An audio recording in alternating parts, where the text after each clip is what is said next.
The name Anna Maria Alberghetti can conjure up so many things. I don't know where to begin to talk to her tonight. Welcome to Montage, Anna Marie. I think of Hollywood, I think of movies, Broadway plays, now a nightclub act. Right. I think most of all, I think of your great voice. Well, thank you. And you still sing. Well, I still sing. I think if you sing properly, a singer should be like wine. It should get better with age. Seriously. Right. Are you from Italy? Were you born in Italy? Yes. And you came to this Rome. country how old?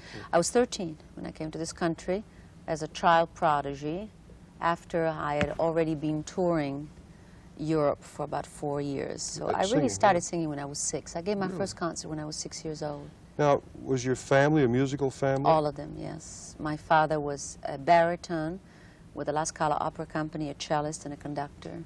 And my mother is a concert pianist, even though she hasn't played in years. Now, does that mean that you're not, is a person born with a natural good voice, or is it total training?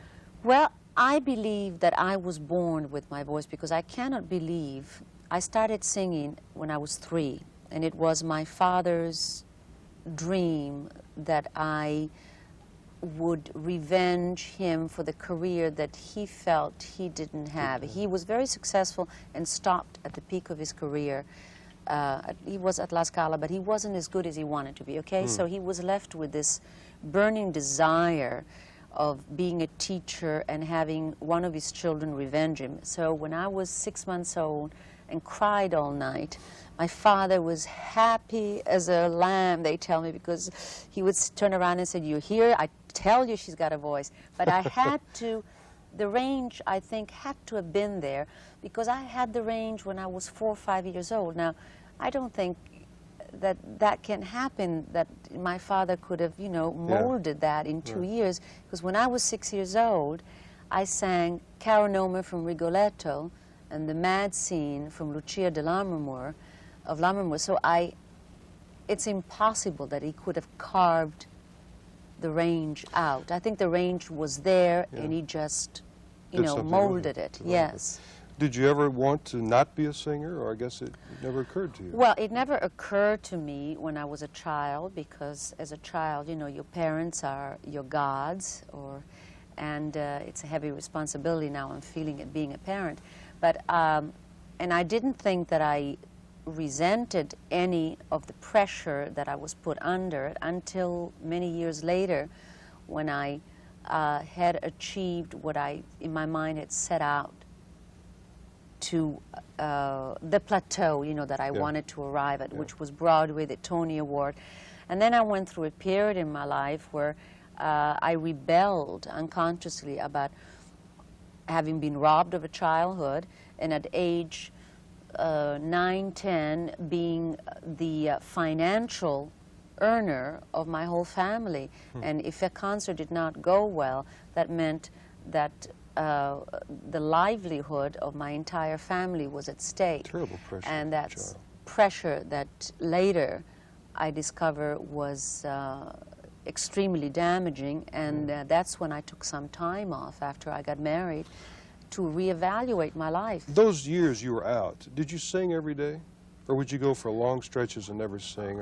Oh, even now, if I'm home for, let's say, 20 days in a row and I don't have to sing anywhere, I will not touch my voice. Really?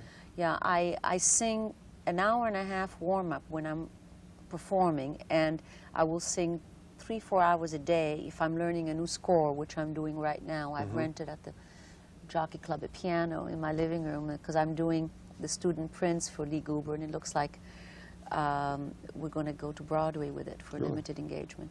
So when I learn a new score, then there's a lot of working. But when you're doing the same thing, I believe, because my voice was used so much throughout my life, that I think giving it a rest, I know it's the best thing, because when I go back after not singing for 2 weeks, my voice is fresher and fuller. I would think it'd be rusty, or it would get out of no, because prior to singing, I do maybe, and instead of an hour and a half, I do a 2-hour warm-up. In other words, it's like, the voice is not like if you were a pianist or an athlete where you really have to work at it every single day. Now, if I was singing opera, that would be a whole different bag. Why did you not become an opera star, period? I never wanted to. You didn't want to? People were always under the wrong impression that that was my dream and my father's dream. I really wanted to do musical comedy. I wanted, because I felt, my talent was, even though I started as a classical musician, a concert artist, I felt that my talent could be best expressed in doing, you know, what I ended up doing. It seems preposterous. We're about to conclude this interview. That we would never hear what your singing voice sounds like. Can you do a few bars of something so we can? No, I couldn't do that.